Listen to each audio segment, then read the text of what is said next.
17 तारिख सकाळ Rayagada rail station रे प्रवेश करने पूर्व ट्रेन नंबर 585228 समान रेल धारणा कार्यरत एक इंजीनियरिंग ट्रॉली को धक्का देछि।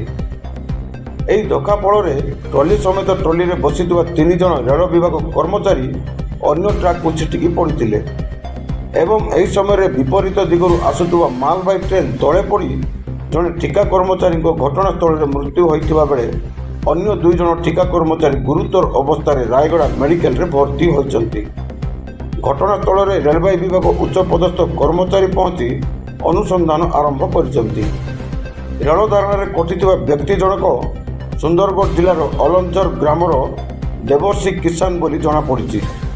वर्तमान रायगड़ा जीआरपीएफ थाना अधिकारी विजय कुमार बेगम निर्देश क्रमे तदंत अधिकारी सागरिका प्रधान और रमेश कंदपाणी जाई घटनास्थल में अधिक तदंत करुछंती।